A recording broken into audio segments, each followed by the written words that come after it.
இன்னைக்கு ரேவதின ஆசிட் ஊத்தி அந்த பொண்ணா ட்ரீட்மெண்ட் நடந்துட்டு இருக்கு. ஆமாமா, அவளை உடனே நாங்க பார்க்கணும். சீரியஸா இருக்கு, இப்ப யாரும் பார்க்க முடியாது.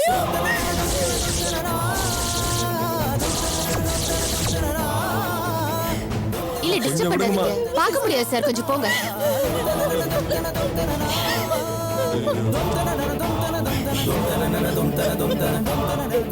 என் பொண்ணுக்கு இப்படி ஒரு நிலைமை வரணும்.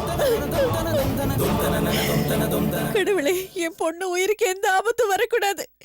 அவளை நீதாப்பா காப்பாத்தணும். அம்மா, ரேவதி உயிருக்கு ஒண்ணும் ஆகாதுமா. இல்லடி, அந்த நர்ஸ் சொல்லிட்டு போறத பார்த்தா எனக்கு ரொம்ப பயமா இருக்குதுடி.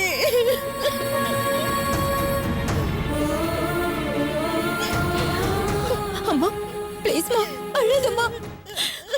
இங்க பாரு, ரேவதி கொண்டு ஆகுது, வந்துருவாமா.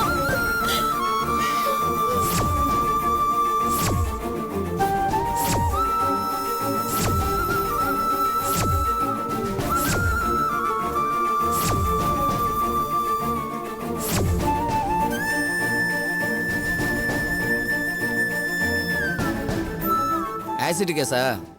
ஆமா ஐயா வந்துட்டாருங்க, வாங்க. இதோ வர. மாலதி, நீ இங்க இருந்து பாத்துக்க, நானும் இவளும் போய் பார்த்துட்டு வந்துடுறோம்.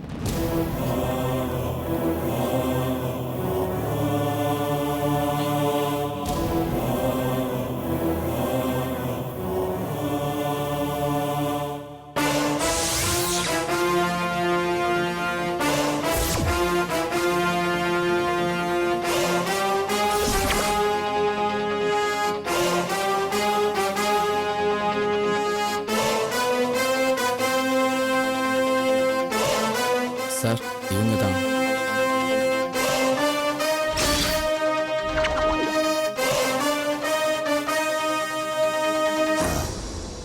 உங்க பொண்ணு தானா? ஆமா சார். உங்க பேர் என்ன? என் பேர் ரங்கநாதன். நீங்க எங்க வேலை பாக்குறீங்க? ஒரு தனியார் கம்பெனியில வேலை பார்த்துக்கிட்டு இருக்கேன். ஓ, நீங்க வேலை பார்க்குற இடத்துல உங்களுக்கு ஏதாவது ப்ராப்ளம், அதாவது உங்களுக்கு வேண்டாதவங்க அப்படி இப்படின்னு யாராவது இருக்காங்களா? 30 வருஷமா சர்வீஸ் பண்ணிக்கிட்டு இருக்கேன். அது மாதிரி எதுவும் கிடையாது சார். ஆ ஆ, உங்க பொண்ணு எப்படி? அவங்களுக்கு ஏதாவது எதிரிங்க? அவ அந்த மாதிரி எந்த வம்பு தும்புக்கும் போகாதவ சார். அதை பத்தி அவளுக்கு எதுவுமே தெரியாது. காதல் பிரச்சனை ஏதாவது? என்ன சார் இப்படி கேக்குறீங்க? முகத்துல ஆசிட் ஊத்தி இருக்காங்கன்னா காரணம் இல்லாம பண்ண மாட்டாங்க. அது யாரு என்னன்னு கண்டுபிடிக்கத்தா நான் இந்த மாதிரி கேள்வியெல்லாம் கேட்டுட்டு இருக்கேன். சொல்லுங்க, உங்க பொண்ணுக்கு லவ் அஃபெக்ஷன் ஏதாவது இருக்கா? ஐயோ, என் பொண்ணு அப்படிப்பட்ட பொண்ணு இல்ல. என் பொண்ணு அப்படிப்பட்ட பொண்ணு இல்ல. அழாத வள்ளி, அழாத, கொஞ்சம் பொறுமையா. ஏன் இதையே திரும்ப திரும்ப கேட்கறேன்னா, பெரும்பாலும் காதல் தோல்வியால தான் இப்படிப்பட்ட விஷயங்கள் நடக்குது. நீங்க தான் டெய்லி பேப்பர் பார்ப்பீங்களே, நியூஸ் படிச்சிருப்பீங்கல்ல. கான்ஸ்டபிள் சார், இவரோட அட்ரஸ் வாங்கிக்கங்க. Okay sir. நான் எப்போ என்கொயரி கூப்பிட்டாலும் நீங்க ஸ்டேஷனுக்கு வரணும். சரி சார். அட்ரஸ் ரங்கநாதன், 35 5வது தெரு, வலசரவாக்கம். அவ்வளோதான் சார். வள்ளி, அழுவாத.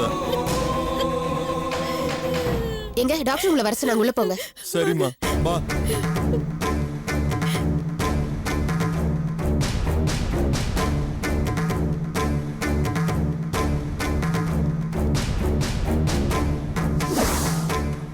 சார், உள்ள வரலாமா? கமின். என் பொண்ணு எப்படி இருக்கா டாக்டர்? ஃபர்ஸ்ட் எய்ட் பண்ணிருக்கோம். டாக்டர், நாங்க அவளை பார்க்கலாமா? இல்லம்மா, இப்ப அவங்கள பார்க்க முடியாது, ட்ரீட்மெண்ட்ல இருக்காங்க. அவளுக்கு இப்ப எப்படி இருக்கு டாக்டர்? உயிருக்கு? இல்லம்மா, இப்ப எதுவும் சொல்ல முடியாது, கொஞ்சம் கிரிட்டிக்கல் பொசிஷன்ல தான் இருக்காங்க. ஐயோ, ஐயோ, நான் இப்ப என்ன பண்ணுவேன்? கடவுளே, ஏன் எங்களை இப்படி எல்லாம் தண்டிக்கிற? நாங்க என்ன பாவம் செஞ்சோம்? அழாதீங்கம்மா, மனசை தைரியமா வச்சு, நல்லதே நடக்கும், அழாதீங்க. என் பொண்ணுக்கு இப்படி ஆயிடுச்சுங்க. வள்ளி, இனிமே உன் வாழ்க்கை என்னங்க ஆகிறது? வள்ளி, கவலைப்படாத வள்ளி, எல்லாம் சரியாயிடும். வா, அழாத வள்ளி, எல்லாம் சரியாயிடும். கவலைப்படாத, ரொம்ப பயமா நல்லபடியா எல்லாம் இருக்குங்க. நடக்கும். எனக்கு பயமா இருக்குங்க. வள்ளி, அழாத எனக்கு வள்ளி, பயமா எல்லாம் இருக்கு. சரியாயிடும்.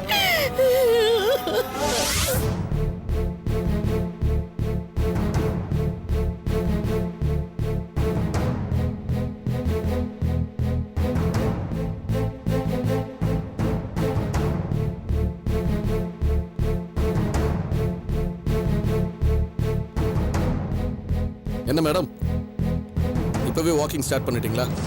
6 மாசம் ஆகணும்னு சொல்லுவாங்களே இல்ல? நான் அதுக்காக நடக்கல. வேற? உங்ககிட்ட நான் ஒண்ணு கேட்கணும். மறைக்காம உண்மையை சொல்லுங்க. உன்கிட்ட நான் எதை எப்போ மறைச்சிருக்கேன்? என்ன விஷயம்? சொல்லுங்க. எனக்கு என்ன குழந்தை பிறக்க போகுது? ஆண் குழந்தையா பெண் குழந்தையா? இது என்ன புது சந்தேகம்? உனக்கு தான் தெரியும்ல, அப்புறம் என்ன? தெரியும். இருந்தாலும் ஒரு சந்தேகம். என்ன குழந்தைன்னு சொல்லுங்க. அதான் ரிப்போர்ட். ஐயோ, ஆண் குழந்தை தான். இப்ப என்ன அதுக்கு? இல்லையே, பெண் குழந்தை தான் பிறக்க போகுதுன்னு சொல்றாங்க. யார் சொன்னது? எல்லாரும் தான். எல்லாரும்னா? இங்க சுரேஷ் வந்திருந்தான். சரி. எனக்கு பெண் குழந்தை தான் பிறக்க போகுதுன்னு சொன்னான். ஓ, எந்த காலேஜ்ல MBBS படிச்சாராம் அவரு? நீ வேற. அவன் கடவுளா எந்த குழந்தை பிறக்கும்னு சொல்றது? அவன் கடவுள் இல்லதான். கடவுள் உத்தரவு அதுதான்னு சொன்னான். கோவில் ஏதோ சீட்டு போட்டு பார்த்தானா, அதுல பொம்பளை குழந்தை தான் வந்திருக்குன்னு அவன் சொன்னான். நான் கூட ஏதோ சீரியஸா பேச போறேன்னு நினைச்சேன். இனிமே ஒண்ணு பண்ணலாம். எக்ஸ்ரே ஸ்கேன் இதெல்லாம் எடுக்கணும்னா கோயிலுக்கு போய் எடுத்துக்கலாம். கோயிலுக்கு போனா சீட்டு போட்டு பார்த்தோம். நமக்கு என்ன குழந்தை பிறக்க போகுதுன்னு தெரிஞ்சுக்கிட்டு டாக்டர்ஸ் கூட தப்பா மாத்தி சொல்லுவாங்களாமே. இது யார் சொன்னது? சுரேஷ் MBBS? இல்ல, உங்க அத்தை சொன்னாங்க. ஓஹோ, அவங்க எங்க வந்தாங்க? எந்த கோயில போய் அவங்க சீட்டு போட்டாங்களா? அப்படி ஒரு வாய்ப்பு இருக்கிறது அவங்க சொன்னாங்க. நந்தினி, எனக்கு இது புரியல. யார் யாரோ வந்து தேவையில்லாம ஒன்னு குழப்பிக்கிட்டு இருக்காங்க. நீ படிச்ச பொண்ணு தானே, உனக்கு எங்க போச்சு? சொன்னது யாரு? தெருவில் போற ஒருத்தனா? ஒரு குவாலிஃபைட் டாக்டர், அதுவும் என்னோட க்ளோஸ் ஃப்ரெண்டு. அவன் எவ்வளவு ஒரு காம்பீட்டன்ட் டாக்டர்னு எனக்கு தெரியும். அவன் பொய் சொல்லுவானா நம்ம கிட்ட? அவனுக்கு என்ன அவசியம்? அவங்க சொன்னாங்கன்னா உனக்கு எங்க போச்சு? நீ யோசிச்சு பார்க்க வேண்டாமா? நீங்க சொல்றதெல்லாம் உண்மைதான். நான் இல்லைன்னு சொல்லல. இருந்தாலும் எனக்கு பெண் குழந்தை பிடிக்காதுன்னு தெரிஞ்சு பெண் குழந்தையா இருந்தா அதை அழைச்சிடுவேன்னு பயந்து அவங்க ஆண் குழந்தை தானு மாத்தி சொல்லியிருந்தா. My god, this is the limit Nandini. This is the limit. உன் பிரச்சனையே உன்னோட அப்சஷன் தான். திரும்ப திரும்ப தேவையில்லாத விஷயங்களை நீயாக யோசிச்சுட்டு இருக்க. அதுல சந்தேகப்பட்டு நீயும் குழம்பி மத்தவங்களையும் குழப்பி what is all this? இங்க பாரு, நல்லபடியா குழந்தையை பெத்தெடுக்கணும். அதுதான் இப்ப முக்கியம். அதுக்கு என்ன மருந்து சாப்பிடணும், என்ன ஆகாரம் சாப்பிடணும், என்ன எக்ஸசைஸ் பண்ணணும், அது மட்டும் தான் மைண்ட்ல இருக்கணும். அதுதான் உனக்கும் நல்லது, உன் குழந்தைக்கும் நல்லது. எல்லாரும் திரும்ப திரும்ப பெண் குழந்தை தான் பிறக்க போதுன்னு சொல்றதை கேட்கும் போது எனக்கு ரொம்ப குழப்பமா இருக்குங்க. எதுக்கும் ஒரு முறை சொல்லு, என்ன? வேற ஒரு ஹாஸ்பிடல்ல ஸ்கேன் எடுத்து பார்த்தலாமே. எவன் சொல்லுவான்? இல்லீகல், தெரியும்ல. எந்த ஹாஸ்பிடல்லையும் சொல்ல மாட்டான். இவன் ஏதோ என் ஃப்ரெண்டுங்கிறதுனால சொன்னான். அதுக்கு அவனை நல்லா அசிங்கப்படுத்து. என் வயித்துல வளர்ற குழந்தை என்ன குழந்தைன்னு தெரிஞ்சுக்க நீங்க முயற்சி எடுக்காம இருக்கிறத பார்த்தா எனக்கு சந்தேகமா இருக்கு. என்ன முயற்சி எடுக்கணும்? சி, ஒரு நீங்க ஸ்கேன் எதுவும் எடுத்து பேசாதீங்க. உண்மையை மட்டும் சொல்லுங்க. சொல்லுங்க, என் வயித்துல வளர்றது என்ன குழந்தை? ஆண் குழந்தை. இல்ல, நீங்க போய் சொல்றீங்க. இப்ப நீங்க உண்மையை சொல்ல போறீங்களா இல்லையா? சொல்லுங்க. நீங்க இவ்வளவு தூரம் யோசிக்கிறீங்கன்னா போய் சொல்றீங்கன்னு தானே அர்த்தம். சொல்லுங்க, உண்மையை சொல்லுங்க. சொல்லுங்க. இப்ப சொல்ல போறீங்களா இல்லையா? நந்தினி, சொல்லுங்க. நந்தினி என்ன பண்ற? நீங்க சொல்ல விட மாட்டேன். நந்தினி கையெடு, சொல்றேன். நந்தினி சொன்னா கேளு. நந்தினி பைத்தியம் முடிச்சிட்டு இருக்கு.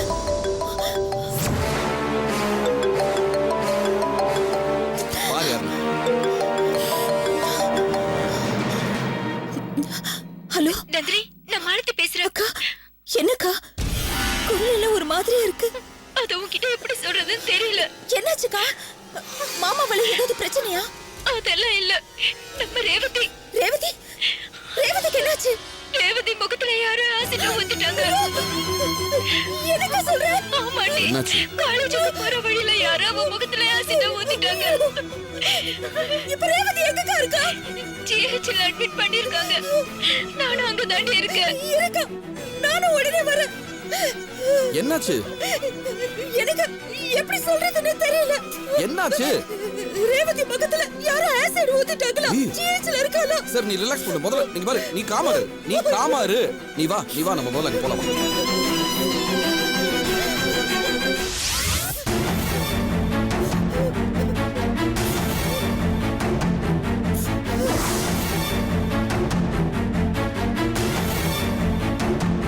நான் அப்புறம் கூப்பிட்றேன்.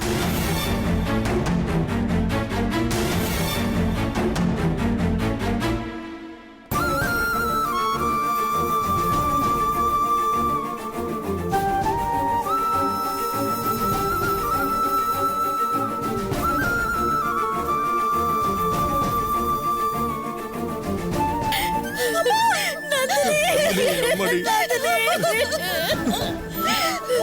அம்மா ஆமா நந்தினி, உன் தங்கச்சியோட நிலைமைய பாத்தியம்மா. யாருக்கு எந்த தேவதை கெடுதலும் நிலைமைய நினைக்காத பாத்தியம்மா. உன் தங்கச்சி மேல எவனோ ஒரு படுபாவி ஆசிட ஊத்திட்டானு. பாத்தியம்மா. ஐயோ, அம்மா, அவன் நல்லா இருக்க மாட்டாமா? அவன் நல்லாவே இருக்க மாட்டான். அவன் நாசமாதான் போவான். அவன் வள்ளி, நாசமாதான். சும்மா இரு வள்ளி.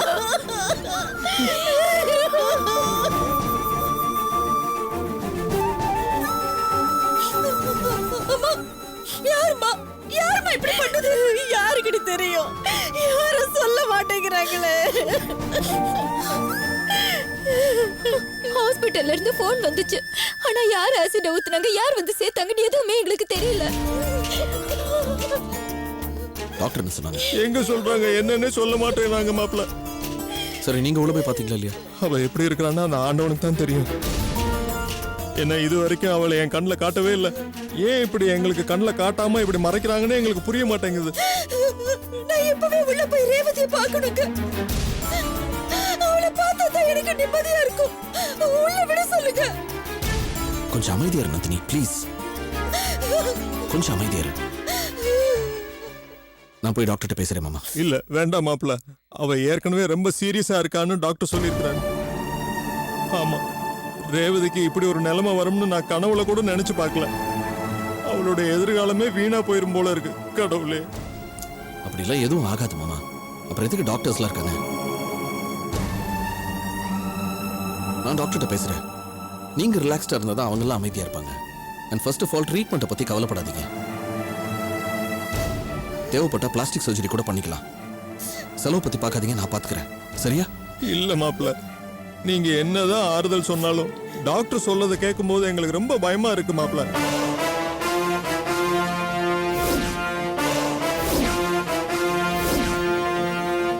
ஐயோ, அந்த மாதிரிலாம் எதுவுமே ஆகாது மாமா.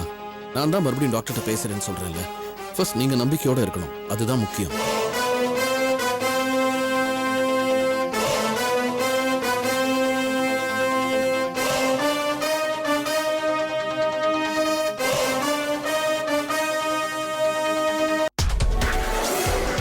எக்ஸ்கியூஸ் மீ சார், நீங்க தான் இந்த கேஸ் டீல் பண்றீங்களா?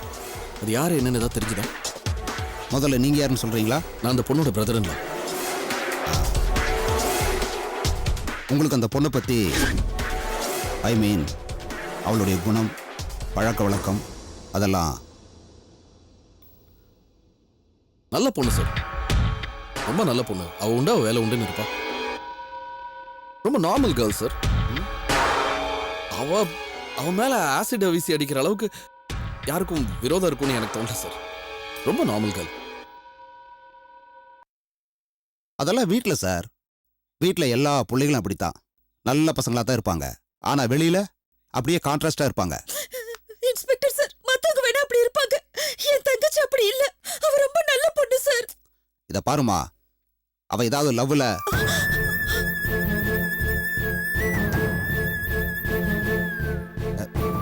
இல்ல இவளை யாராவது லவ் பண்ணி இவ பின்னாடியே சுத்தி இந்த மாதிரி சம்பவங்கள் ஏதாவது நடந்திருக்கா? சார் அதுதான் சார் சொல்லிக்கிட்டு இருக்கேன். அவ ரொம்ப சாதாரணமான பொண்ணு. அந்த மாதிரி பழக்க வழக்கங்கள்லாம் உள்ள பொண்ணு கிடையாது. ரொம்ப நல்ல பொண்ணு பேசிக்கலி. ஏன் நல்ல பசங்க லவ் பண்ண மாட்டாங்களா? காதலுக்கு நல்ல பசங்க கெட்ட பசங்கள கிடையாது சார். பத்தாததுக்கு வயசு அப்படி. சார் என்ன சார் இதெல்லாம்? நானும் வந்ததுல இருந்து பாத்துக்கிட்டு இருக்கேன். நீங்க பாட்டுக்கு லவ் லவ்னு அதையே பேசிக்கிட்டு இருக்கீங்க. இது உங்களுக்கே கொஞ்சமாவது நல்லா இருக்கா? ஏற்கனவே நாங்க ஏகப்பட்ட வேதனையில இருக்கோம். நீங்க வேற இப்படி எல்லாம் பேசி இன்னும் எங்களை கஷ்டப்படுத்திக்கிட்டு இருக்கீங்களே. சும்மா ஆத்திரப்படுறதுல எந்த பிரயோஜனம் இல்ல சார். உங்களுக்கு எதிரிங்க யாரும் இல்ல. அந்த பொண்ணு சின்ன பொண்ணு, எதிரிங்க இருக்க வாய்ப்பு இல்ல. இருக்கிற ஒரே வாய்ப்பு நான் சொல்ற லவ் ஒண்ணுதான். சார் ப்ளீஸ், இன்சிடென்ட் நடந்து இவ்வளவு நேரம் ஆச்சு. செஞ்சது யாரு என்னன்னு ஏதாவது கண்டுபிடிச்சிங்களா சார்? இத பாருங்க, சும்மா என்கிட்ட கேள்வி எல்லாம் கேட்டுட்டு இருக்க கூடாது. விசாரிக்க வேண்டியது என் கடமை. அதுக்கு பதில் சொல்ல வேண்டியது உங்க கடமை. அதுக்காக என்ன வேணா கேள்வி கேட்டுக்கிட்டே போவீங்க, அதுக்கு பதில் சொல்லிட்டு இருக்க முடியுமா சார்? இன்சிடென்ட் நடந்த இடத்துக்கு போங்க, அங்க விசாரிங்க. ஐ விட்னஸ் யாராவது பார்த்தாங்களா, யாரு என்னன்னு அதை விசாரிங்க முதல்ல. ஹலோ, அதெல்லாம் நீங்க சொல்லக்கூடாது. ஓ, யார் சொல்லணும் சார்? எஸ்பி சொன்னா ஓகேயா, இல்ல கமிஷனர் ஃபோன் பண்ணி சொல்ல சொன்னா ஓகேயா? சொல்லுங்க, யார் சொல்லணும்? என்ன மிரட்டுறீங்களா? இல்ல ரிக்வெஸ்ட் தான் பண்றேன். ஒரு பொண்ணு உயிருக்கு போராடிக்கிட்டு படுத்துக்கிட்டு இருக்கா. நாங்க அவளை பாப்போமா இல்ல உங்க கேள்விக்கு பதில் சொல்லிட்டு இருக்கோம்? உங்க வருத்தம் உங்களுக்கு சார், அதுக்காக நாங்க சும்மா விட முடியுமா? நாளைக்கு அந்த பொண்ணுக்கு ஏதாவது ஒன்று ஆச்சுன்னா நாங்க தானே பதில் சொல்லி ஆகணும். அதுக்கு தகுந்த மாதிரி தான் கேள்வி சார் கேட்கணும். நீங்க கேள்வி கேளுங்க சார். அக்யூஸ்ட் கேள்வி கேளுங்க. நம்ம அக்யூஸ் மாதிரி நம்மள கேட்டுக்கிட்டு இருக்காரு. ஹலோ, எஸ்பி உங்ககிட்ட பேசுமா சார்? கொடுங்க. எங்கேயா இருக்க? சார் அந்த ஆக்சிடென்ட் கேஸை விசாரிச்சுட்டு இருக்கேன் சார். நீ இப்போ உடனே புறப்பட்டு ஆபீஸுக்கு வா. ஏன் சார், ஏதாவது அர்ஜென்ட் டியூட்டியா? வாண்ணா வாயா. சார் இந்த கேஸு அந்த கேஸ் எல்லாம் அப்புறம் பாத்துக்கலாம். நீ இன்னும் ½ அன் அவருக்குள்ள இங்க வர. சரிங்க சார். ம்.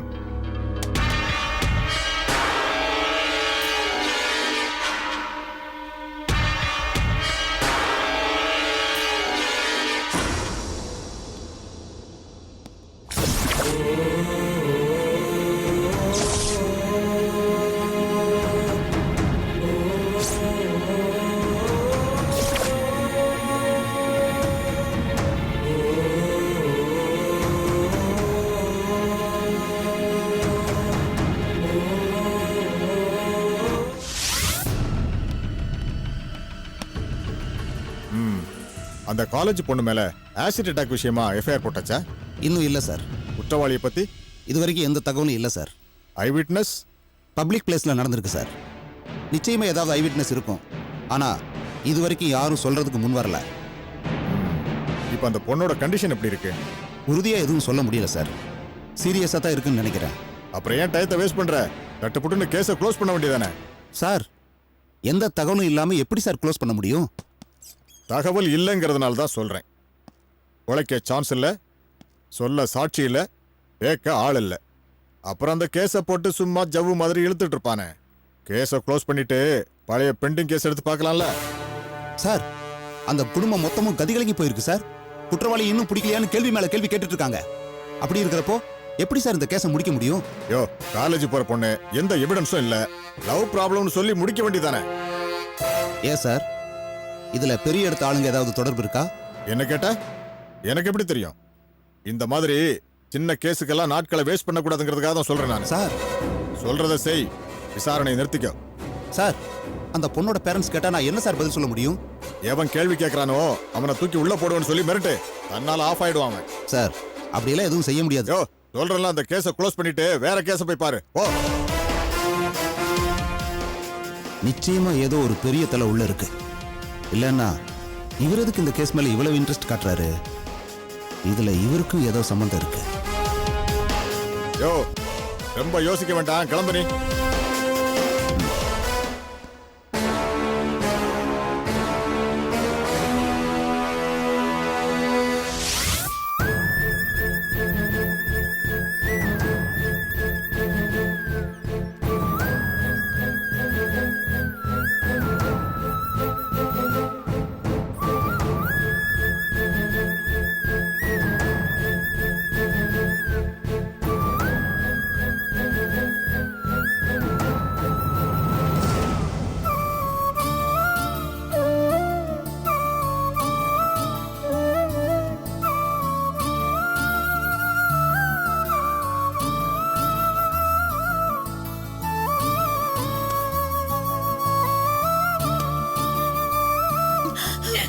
டாக்டர், டாக்டர், என் பொண்ணை ஒரே ஒரு தடவை பார்த்துட்டேன் அம்மா டாக்டர். சொன்னா கேளுங்க. இப்பெல்லாம் பார்க்க முடியாது. உள்ள பேஷண்ட் ட்ரீட்மெண்ட்ல இருக்காங்க. பேஷண்ட்டை டிஸ்டர்ப் பண்ணக்கூடாதுமா. டாக்டர், தயவு செஞ்சு ஒரே ஒரு தடவை என் பொண்ணை என் கண்ணில் காட்டுங்க டாக்டர். நான் போய் பார்த்துட்டு வந்துடுறேன். ஆமா டாக்டர், ஒரே ஒரு தடவை எங்க பொண்ணு முகத்தை பாத்துக்கிறோம் டாக்டர். எங்க மனசு கொஞ்சம் திருப்தியா இருக்கும் டாக்டர். ஒரே ஒரு தடவை பார்க்க அலோவ் பண்ணுங்க டாக்டர், ப்ளீஸ் டாக்டர். என்ன சார் நீங்க? நர்ஸ், பேஷண்ட்டை டிஸ்டர்ப் பண்ணாம வெளில இருந்து ஒவ்வொருத்தர போய் பார்க்க சொல்லுங்க. Okay sir. ஓகே. வாங்கம்மா.